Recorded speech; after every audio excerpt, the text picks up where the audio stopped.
Një proverb amerikan e thot kështu: It's okay to not be okay, but it's not okay to stay that way. Që do të thot, është në rregull që ndonjëherë pra mos me qenë diçka në rregull, por nuk është në rregull që gjithmonë me ndet në atë parregullsi, në atë gjendje pra. Unë e shpjegova pak më me dialekt, më me gjuhë shqipe. Prandaj nga kjo kuptojmë se njerëzit në jetë kanë sakrifica, kanë dështime, rrëzohen, por e rëndësishme është që ata mu ngrit në këmbët e tyre. Ti veç se je rëzu disa herë në jetë, apo pritet të rrëzohesh, por tash duhet të ngritesh, duhet të qohësh në këmbët e tua, sepse kjo ngritje do të jetë dhurat për ty. Harro çka ka qenë, se krejt çka ka qenë është dasht me ndo. Ndoshta Zoti ty të ka trokit me një dështim, me një fatkeqësi të vogël, që me të paralajmëru për fatkeqësitë e mëdha. Prandaj, tash shiko vetëm përpara. Zoti ka dhënë dy sy veç përpara, jo mbrapa. Dhe ec përpara sepse duhet me besu shumë në veten tënde dhe me falenderu Zotin, me qenë mirë njohse që sot kur e ke hapur dritaren në mëngjes, e ka falenderu Zotin, faleminderit o Zot që dhe sot po e shoh dritën tënde.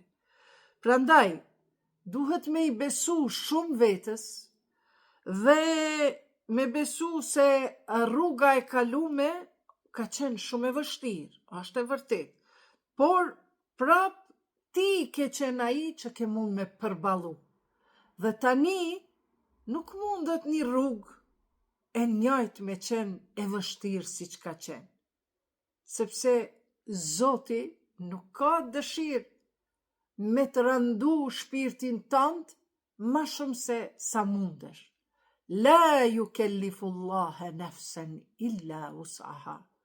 Allahu nuk e rëndon një shpirt përveç se sa mundet. Prandaj Zoti i zgjedh njerëzit për një dështim, për një fatkeqësi, për një humbje, sepse ai e njeh kapacitetin ton, sa ne arrim të ngritemi në këmbë.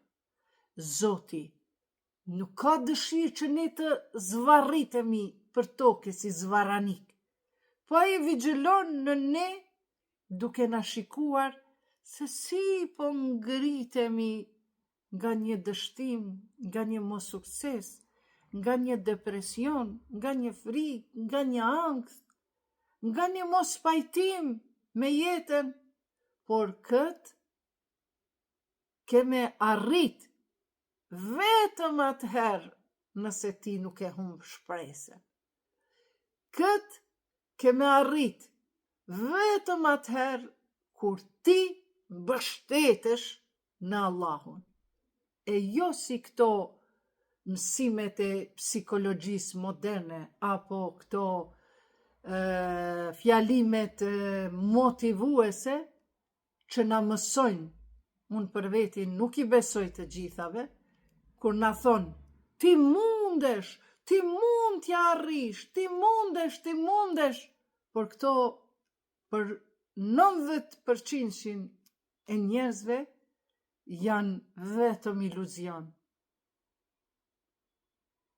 Prandaj, mendoni mirë, kur mbështetesh tek Zoti, nuk të duhet vetja jote, sepse përpara teje është Zoti, me gojen tënde fol Zoti, me veprat e tua vepron Zoti.